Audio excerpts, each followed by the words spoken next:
Here's what most men get wrong when it comes to relationships. They think they either have to choose between being the nice guy or the controlling asshole.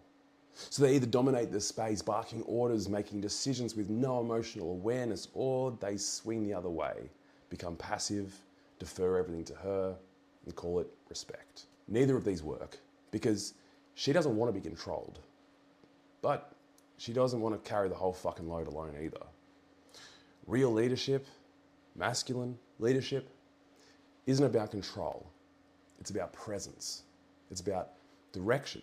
It's about holding the emotional and energetic frame in the home so that she can finally exhale.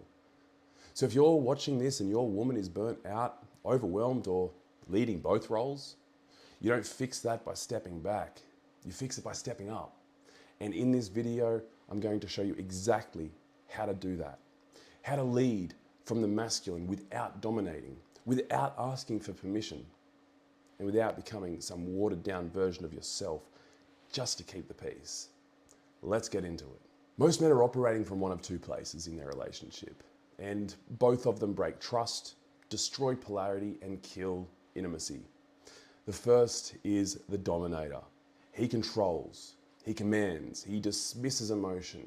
He leads from ego and not presence, and maybe it works for a while until she stops feeling safe to speak or seen as an equal. And then everything shuts down, emotionally and sexually. And the second, and more common these days unfortunately, is the passive nice guy. He defers, he hesitates, he doesn't want to rock the boat, so he ends up handing her the wheel. He thinks he's being respectful, but what she actually feels is low-key resentment, because now she's leading everything and carrying the entire emotional load of the home. Neither man is really leading. One is overpowering and the other is avoiding. And here's the truth. Your partner might be strong as hell, but that doesn't mean she wants to lead all the time. Most of the women that I talk to, they're tired of doing it all. They want a man who can meet them, not control them, not defer them, hold them, guide them, lead with presence. But you can't do that if you don't understand what real masculine leadership actually looks like in a relationship. So let's get this straight. Masculine leadership isn't about making all the decisions. It's not about being in charge or having the final word. It's about creating clarity, structure, and calm in the space that you share with your partner. It's about relieving the weight, not increasing it. See, when a woman is in her masculine all day, making decisions, solving problems, holding everyone, what she wants more than anything when she gets home is to feel held, to not have to think, to not have to be in charge. And that is where you come in. Not as the boss, not as the fixer, but as the anchor. Leadership in this space means you're steady when she's spinning. You're clear when she is foggy. You've got direction when she's in emotional overflow. So let's look at what that actually looks like. This means you initiate. You hold emotional tension without flinching. You bring the plan, the structure, the calm. And you hold space without trying to control or fix her emotions. It's subtle, but it's powerful. You're not asking her to follow. You're leading in a way that invites trust, not demands it.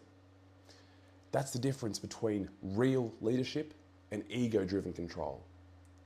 So let's make this real. Here's a simple 3-part framework to lead at home without dominating your partner and without shrinking into passivity either. So the first up is anchor yourself first. Before you lead anyone else, you have to regulate your own state. Masculine leadership starts with presence, not performance. If she's emotional, stressed, or sharp with her words and you react, you snap or shut down, you're not leading, you're just flinching. So take a breath, feel your body, slow your voice.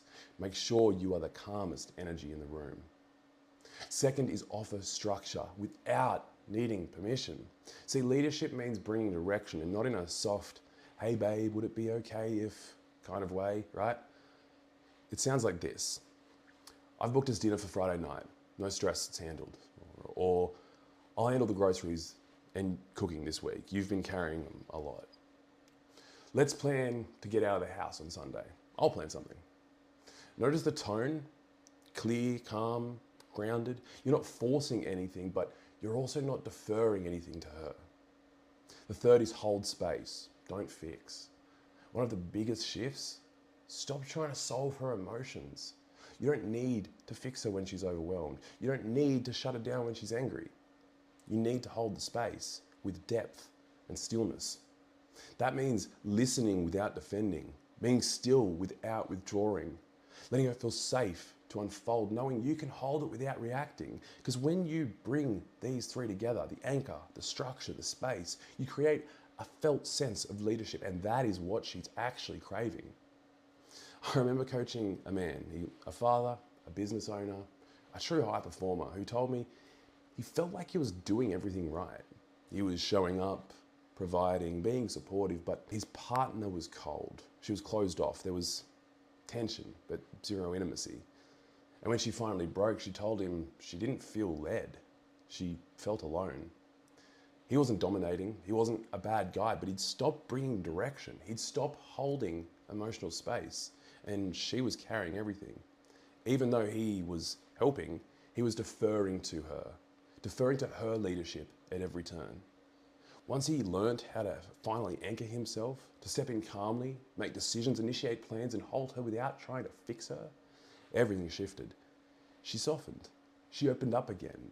Not because he said the right thing, but because she could finally trust the man that was standing in front of her. That's the power of grounded masculine leadership. It doesn't demand submission. It inspires trust.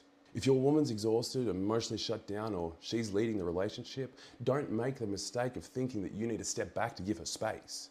She doesn't want you to disappear. She wants to feel you. Grounded, clear, reliable. Real leadership isn't loud. It's not controlling. It doesn't overpower. It anchors.